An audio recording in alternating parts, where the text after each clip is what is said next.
देश के कोने कोने से आए हुए आम आदमी पार्टी के सभी जनप्रतिनिधियों को सबका दिल्ली में स्वागत है। सबको मेरा नमस्कार, सबको मेरा प्रणाम।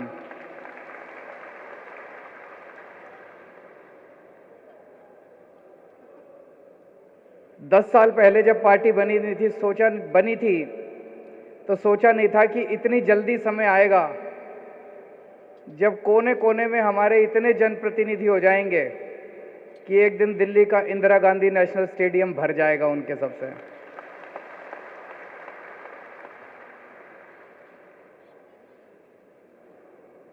छब्बीस नवंबर 1949 को देश की कॉन्स्टिट्यूएंट असेंबली ने देश के संविधान को एडॉप्ट किया था। हमारे देश की कॉन्स्टिट्यूएंट असेंबली बनी थी, उसने कई महीनों तक काम करने के बाद देश का संविधान बनाया और 26 नवंबर 1949 को देश का संविधान एडॉप्ट किया गया। अगले 60 साल में इन पार्टियों और इन नेताओं ने मिलकर उस संविधान के चीथड़े उड़ा दिए। उसकी बेइज्जती करने की, उसके चीथड़े उड़ाने में कोई कसर नहीं छोड़ी इन पार्टियों और नेताओं ने। तो फिर भगवान को बीच में आना पड़ा और ठीक 63 साल बाद 26 नवंबर 2012 को आम आदमी पार्टी बनी इस देश के संविधान को बचाने के लिए।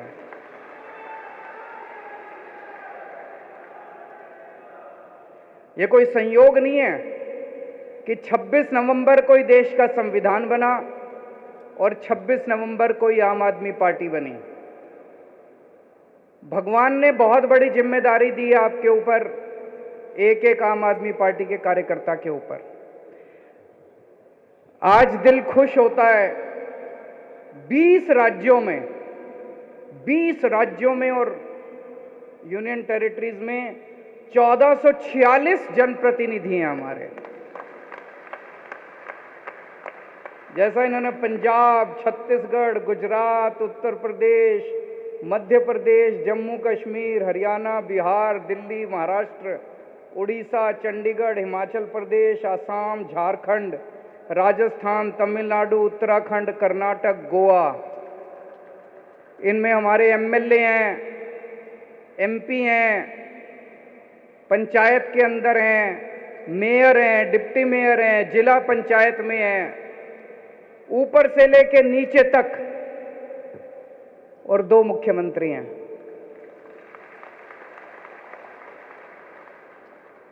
ये सारे एक तरह से हर राज्य के अंदर हमारे बीज हैं। हर राज्य के अंदर भगवान ने बीज बो दिए आम आदमी पार्टी के। हर राज्य के अंदर भगवान ने बीज बो दिए इस देश को विकास करने के लिए।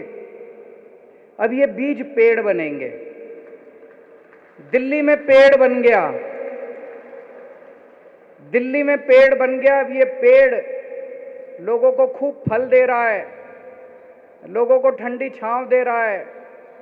पंजाब में भी पेड़ बन गया, पंजाब में भी अब ये पेड़ आम आदमी पार्टी का लोगों को खूब ठंडी हवा दे रहा है, छांव दे रहा है, फल दे रहा है। अब गुजरात में भी पेड़ बनने वाला है। गुजरात के कई सारे बीज आए हुए हैं वहां पे। साल 1.5 साल पहले गुजरात के अंदर 27 बीज भगवान ने बोए थे आम आदमी पार्टी के। अब वो पेड़ बनने वाला है। गुजरात में आम आदमी पार्टी की सरकार बनने वाली है। इतनी तेजी से दुनिया के इतिहास में किसी पार्टी का विकास नहीं हुआ, कोई पार्टी इतनी तेजी से नहीं बढ़ी। 10 साल पुराना एक बच्चा है, सामने इतने बड़े बड़े, कोई 125 साल पुरानी पार्टी है, कोई पता नहीं कितने कितने साल, और 10 साल का छोटा सा बच्चा है। हमने सुना है ना, श्री कृष्ण जी जब बच्चे थे उनको प्यार से, सम्मान से कान्हा कहते थे, कान्हा। अपने बचपन में कान्हा ने कई बड़े बड़े राक्षसों का वध किया था। ये आम आदमी पार्टी भी छोटी सी पार्टी है, ये भी कान्हा की तरह है, अपने सामने बड़े बड़े राक्षसों के वध कर रहे हैं। बड़े बड़े राक्षस, वध का मतलब कोई मर्डर नहीं कर रहे किसी का, भ्रष्टाचार का वध कर रहे हैं, बेरोजगारी का वध कर रहे हैं, महंगाई का वध कर रहे हैं। तो जैसे भगवान श्री कृष्ण ने बचपन में छोटी उम्र में बड़े बड़े राक्षसों का वध किया था, वैसे ही आम आदमी पार्टी भी 10 साल पुरानी पार्टी इतनी बड़ी बड़ी सामने शक्तियों के साथ लड़ रही है। इससे ये पता चलता है कि देश कितना त्रस्त हो चुका है। आम आदमी पार्टी के पास लोग क्यों आ रहे हैं? अगर ये दूसरी पार्टी वाले कुछ काम कर लेते 70-75 साल में, अगर ये दूसरी पार्टी वालों ने देश को भविष्य दे दिया होता, अगर ये दूसरी पार्टी वालों ने लोगों की जिंदगी आसान कर दी होती, हमको लोग लात मार के भगा देते, कह देते भाई हमारे को आपकी जरूरत नहीं है, आम आदमी पार्टी नहीं चाहिए, हम खुश हैं। आज खुले बाहों से पूरा देश आम आदमी पार्टी को गले लगा रहा है। क्यों? क्योंकि लोग इनसे त्रस्त हो चुके हैं। 4 बातें आम आदमी पार्टी की पूरे देश में लोगों को पसंद आ रही है, और ये 4 बातें आम आदमी पार्टी की हैं जो इनके गले नहीं उतर रही। सबसे पहली बात है आम आदमी पार्टी की ईमानदारी। हमारे लोग कट्टर ईमानदार लोग हैं। लोगों को यकीन नहीं होता यार, राजनीति भी ईमानदार हो सकती है क्या? लोगों ने पहली बार देखा है देश के अंदर 75 साल में, अच्छा नेता ईमानदार भी होते हैं, अच्छा पार्टियां ईमानदार भी होती है, पैसे नहीं खाते। पहली बार लोग देख रहे हैं कि ईमानदार राजनीति आ रही है। इसलिए बार बार कहते हैं, पहले कीचड़ फेंकेंगे, फिर कहेंगे अपने आप को ईमानदार कहने वाला अरविंद केजरीवाल। तो ये भी कहते हैं कि केजरीवाल ईमानदार है। तो एक है ईमानदार राजनीति, इनसे संभल नहीं रही है ईमानदार राजनीति, और देश के लोगों को बड़ी पसंद आ रही है। ये कितना भी कीचड़ फेंके, लोगों को यकीन ही नहीं हो रहा। पूरे देश में सब कहते हैं यार ये तो झूठ बोल रहे हैं। दूसरी चीज है शिक्षा। शिक्षा के ऊपर जो हमने काम किया, आज तक ये नेता, इन्होंने कभी स्कूल की तरफ आंख उठा के नहीं देखी थी, और इनमें से कई नेता तो ऐसे जो बचपन में भी स्कूल नहीं गए थे। अब मुझे बड़ा अच्छा लगा, गुजरात के अंदर इनके एक देश के बहुत बड़े नेता 4 स्कूलों का उद्घाटन करने के लिए दिल्ली से गए थे। स्कूलों की बात करनी पड़ रही है इन लोगों को, इनको अच्छा नहीं लग रहा। इन्होंने कभी जिंदगी में स्कूलों की बात नहीं करी। तीसरी, और लोगों को बड़ी पसंद आ रही है, जनता क्या चाहती है यार? जनता यही तो चाहती है हमारे बच्चों को अच्छी शिक्षा मिल जाए, हमारे बच्चे बड़े होकर कुछ बन जाएं। तीसरी चीज है स्वास्थ्य सेवाएं। पूरे देश के अंदर चर्चा हो रही है आज मोहल्ला क्लिनिक की, दुनिया के अंदर चर्चा हो रही है मोहल्ला क्लिनिक की, दिल्ली के शानदार अस्पतालों की। दिल्ली में सबका इलाज मुफ्त कर दिया। ये भी इनसे, अभी इनके एक और मुख्यमंत्री हैं, पहली बार मैंने उनके मुंह से सुना, मेरे को स्कूल और अस्पताल बड़े अच्छे लगते हैं, मैं जब भी जाता हूं किसी जिले में मैं स्कूल और अस्पताल में जरूर जाता हूं। पहले तो नहीं गए कभी, अब जाना पड़ रहा है तुम लोगों को। और चौथी चीज है फ्रीबी। ये भी भारत की राजनीति में आम आदमी पार्टी ने फ्रीबी इंट्रोड्यूस किया है, फ्री की रेवड़ी। ये इनसे ना रेवड़ी खाते बन रही है, ना रेवड़ी उगलते बन रही है। कहते हैं ये 4 चीजें हैं, ईमानदार राजनीति, शिक्षा, स्वास्थ्य, फ्रीबी। कहते हैं फ्रीबी करने से सरकार घाटे में चली जाएगी, जनता को फ्री की सुविधाएं नहीं मिलनी चाहिए। गुजरात पे 3.5 लाख करोड़ रुपए का कर्जा है। गुजरात सरकार ने तो आज तक कुछ भी फ्री नहीं दिया, फिर ये कर्जा कहां से चढ़ गया जी? फिर तो कर्जा नहीं चढ़ना चाहिए था, उन्होंने तो कुछ भी नहीं दिया फ्री में, तो ये कर्जा कहां से चढ़ गया? सारा पैसा लूट के खा गए, इसलिए कर्जा चढ़ गया। कर्जा फ्रीबी से नहीं चढ़ता, कर्जा लूटने से चढ़ता है। पंजाब के ऊपर अभी हमने सरकार संभाली है, 3.5 लाख करोड़ का कर्जा है। पंजाब को तो कुछ नहीं दिया था पिछली सरकारों ने फ्री में, फिर ये कर्जा कहां से चढ़ गया? देश की हर सरकार के ऊपर लाखों करोड़ों का कर्जा है, उन्होंने तो कुछ भी नहीं दिया था फ्री में, फिर ये कर्जा कहां से चढ़ गया? और दिल्ली वालों को सब कुछ फ्री में मिल रहा है, फिर भी कर्जा नहीं है दिल्ली सरकार के ऊपर।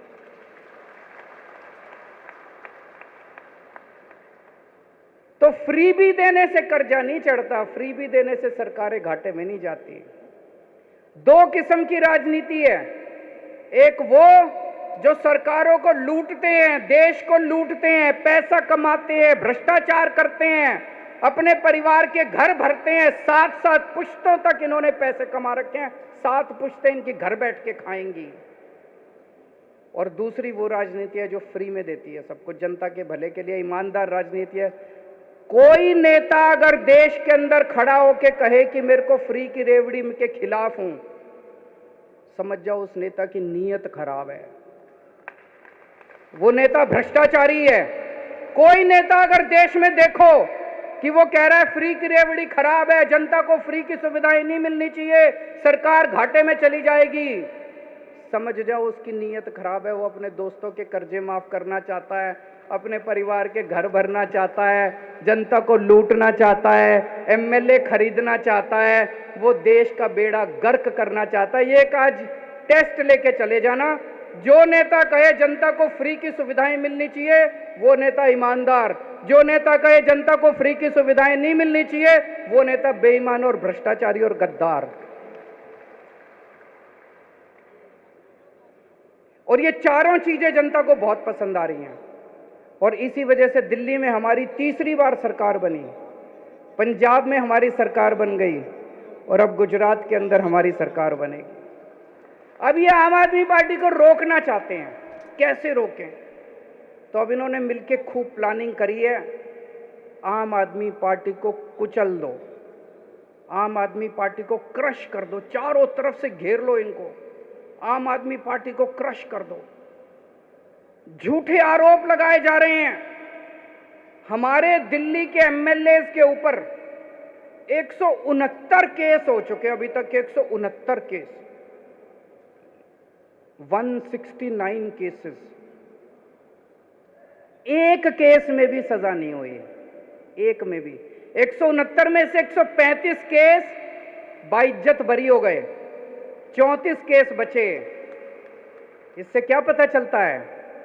ये लड़ाई भ्रष्टाचार के खिलाफ नहीं लड़ रहे, ये आम आदमी पार्टी को कुचलने की साजिश कर रहे हैं। एक केस में तो सजा हो जाती, 169 में से 20, 25, 30 केस में सजा होती, 40 केस में सजा होती, हम सोचते भाई कुछ गड़बड़ है, हमारे एमएलए भ्रष्ट हैं। 169 में से एक केस में सजा नहीं हुई, 135 में बरी हो गए, 34 पेंडिंग है, उसमें भी बरी हो जाएंगे। इसका मतलब है जो लाल किले के ऊपर खड़े होकर कहते हैं ना मैं भ्रष्टाचार के खिलाफ लड़ रहा हूं, भ्रष्टाचार के खिलाफ नहीं लड़ रहे, आम आदमी पार्टी के खिलाफ लड़ रहे हैं। ये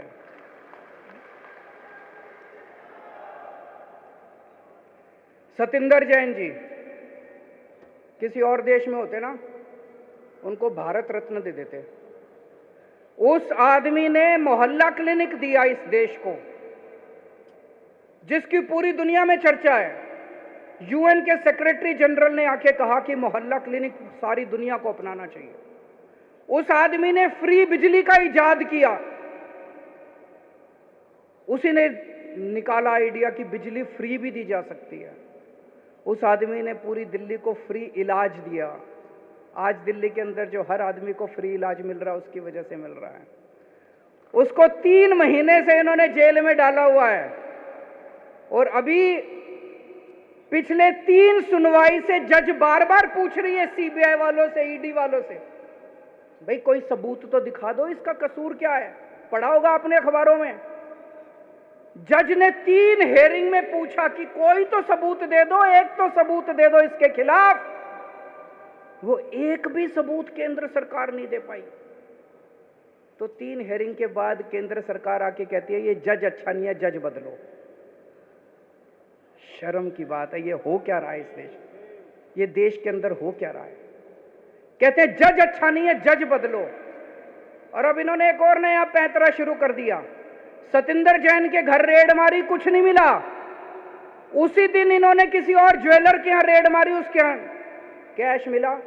बोले सतिंदर जैन के सहयोगी के यहां कैश मिला। रे काहे का सहयोगी? कोई जान ना पहचान किसी अरे गहरे के यहां रेड मार देते हो। अब कह रहे हैं मनीष के साथ भी यूं ही करेंगे। मनीष के यहां कुछ नहीं मिला इनको। मनीष के घर रेड मारी, बोले 144 करोड़ रुपए खा गया, कोई बोला 1000 करोड़ रुपए खा गया। कपड़े देख लो इसके।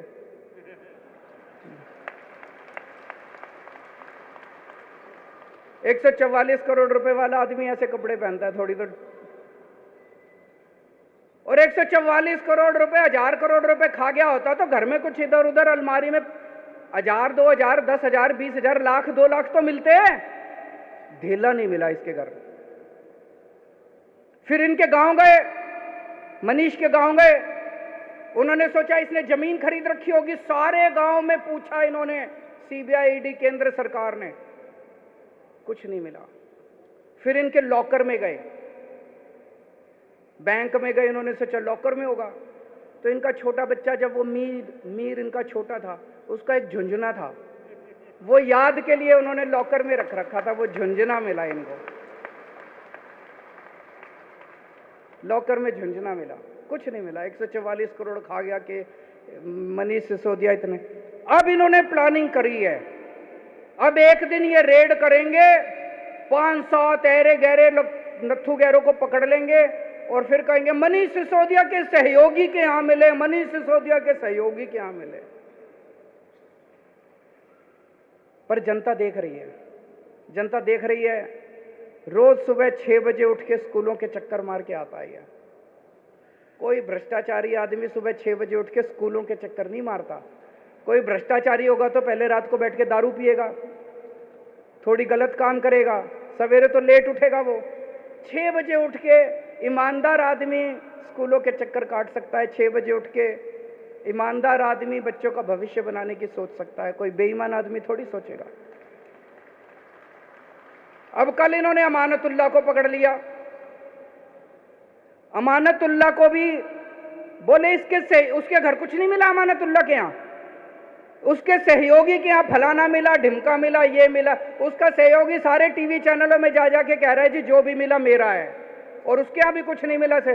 अब उसका इन्होंने ढिंडोरा पीट दिया। तो अब मेरे को ये पता चला है इनका ऑपरेशन लोटस तो फेल हो गया। इन्होंने दिल्ली के अंदर हमारी सरकार तोड़ने की कोशिश करी।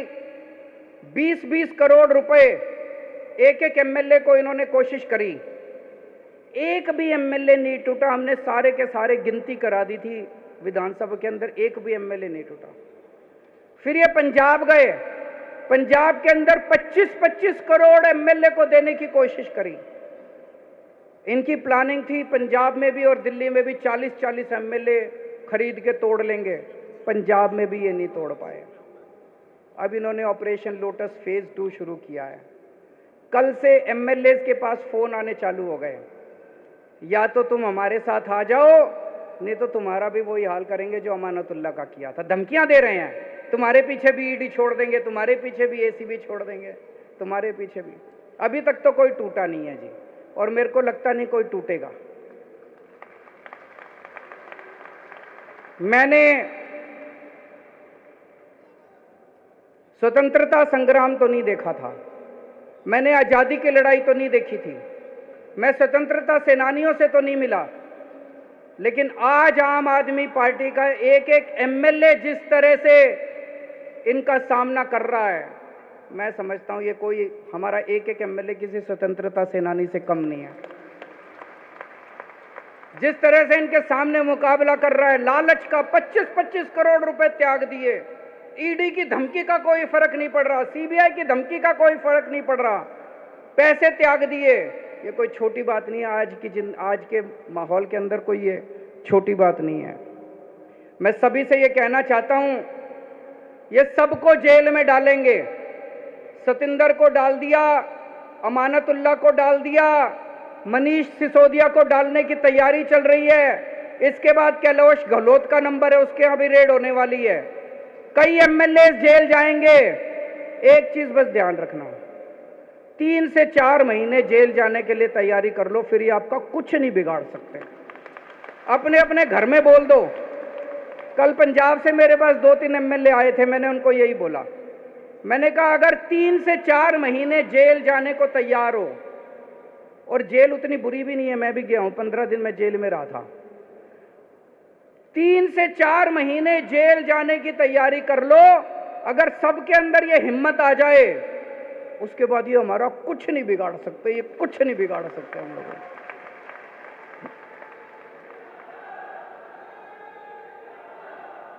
इन्होंने अभी तक पूरे देश में 285 एमएलए खरीदे हैं, 285 एमएलए। कोई कहता है 50 करोड़ दिए, कोई कहता है 40 करोड़, कोई 25 करोड़। कम से कम 7 से 8 हजार करोड़ रुपए इन्होंने एमएलए खरीदने में खर्च कर दिए। 7 से 8 हजार करोड़। कहां से आया इतना पैसा? कहते हैं भ्रष्टाचार हम कर रहे हैं। अरे भ्रष्टाचार तो तुम कर रहे हो, तुम लूट रहे हो जनता को। सारी देश को लूट लिया, लूट लूट के एमएलए खरीदते हो, खुलेआम खरीद रहे हो, और फिर भी तुम्हारी हिम्मत हो जाती है लाल किले पे खड़े होके कहने की कि मैं भ्रष्टाचार से लड़ रहा हूं। पूरे देश में एमएलए खरीदते फिर रहे हो, करोड़ों रुपए में एमएलए खरीदते फिर रहे हो, और तुम्हारी हिम्मत हो गई कहने में भ्रष्टाचार से लड़ रहा हूं। मुझे लगता है सबसे ज्यादा 75 साल में सबसे ज्यादा भ्रष्टाचार इनकी सरकार ने किया है।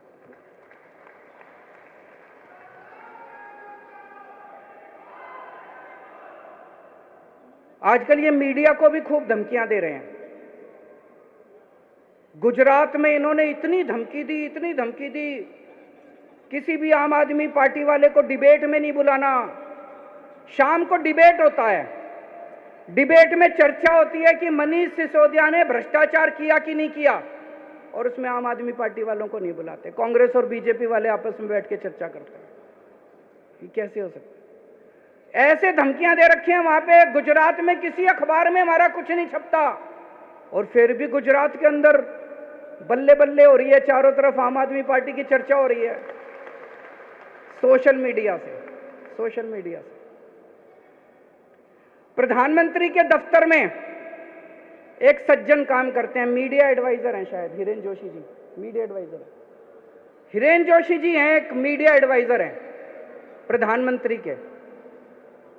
मेरे को कई एडिटर्स दिखा रहे थे, बड़े बड़े चैनलों के, हमारे देश के बड़े बड़े चैनलों के मालिक, उनके एडिटर्स, उनको क्या गंदी गंदी गालियां लिख के भेजते हैं वो। केजरीवाल को दिखाया तो ये कर देंगे, केजरीवाल को दिखाया तो वो कर देंगे, आम आदमी पार्टी को दिखाने की जरूरत नहीं है, आप अपने चैनल का दुरुपयोग कर रहे हो, हम तुम्हारा ये कर देंगे, वो कर देंगे, फलाना कर। क्या धमकियां दे रहे हैं वो? ऐसे देश चलाएंगे? ऐसे धमकियां देंगे? फिर फोन कर करके धमकियां देते हैं। मैं आज यहां से हिरेन जोशी जी को एक ही चीज कहना चाहता हूं, अगर किसी ने आपके स्क्रीनशॉट जो आप इनको मैसेज भेज रहे हो इन्होंने सोशल मीडिया में डाल दिए, आप भी और प्रधानमंत्री जी शक्ल दिखाने लायक नहीं बचोगे इस देश के अंदर। और ये जो आप धमकियां देते हो ना, कईयों ने रिकॉर्डिंग करके रख रखी है आपकी।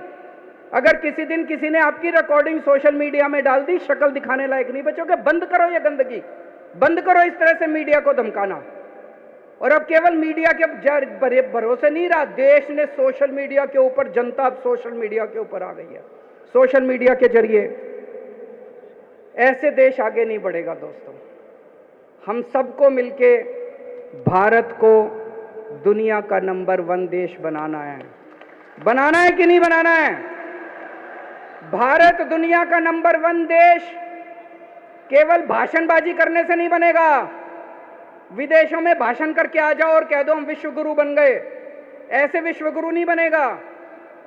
एक एक बच्चे को अच्छी शिक्षा देनी पड़ेगी, तब भारत दुनिया का नंबर 1 देश बनेगा। भारत को दुनिया का नंबर 1 देश कोई एक आदमी नहीं बनाएगा। जब इस देश का एक एक बच्चा अच्छी शिक्षा पाएगा, तभी भारत दुनिया का नंबर 1 देश बनेगा। मेहनत करनी पड़ेगी उसके लिए, मेहनत करनी पड़ेगी उसके लिए। अभी प्रधानमंत्री जी ने ऐलान किया कि 14,500 सरकारी स्कूल ठीक करेंगे। बहुत अच्छी बात है, मैंने बधाई दी उनको। पर 5 साल में 14,500 सरकारी स्कूल ठीक करोगे। देश में 10.5 लाख सरकारी स्कूल हैं। सारे स्कूल ठीक करते करते तो 500 साल लग जाएंगे। अब ये देश रुकने को तैयार नहीं है, देश बेचैन है, देश बहुत बेचैन हो रहा है। 5 साल में सारे सरकारी स्कूल ठीक करने हैं। देश मांग कर रहा है कि अगर दिल्ली के सारे सरकारी स्कूल 5 साल में ठीक हो सकते हैं, अगर पंजाब के सारे स्कूल 5 साल में हम ठीक करके दिखाएंगे, तो पूरे देश के सारे सरकारी स्कूल 5 साल के अंदर ठीक हो सकते हैं। पैसा है, पैसा है, पैसे की लूट बंद करो, पैसे की लूट बंद होगी, सारे सरकारी स्कूल ठीक हो जाएंगे।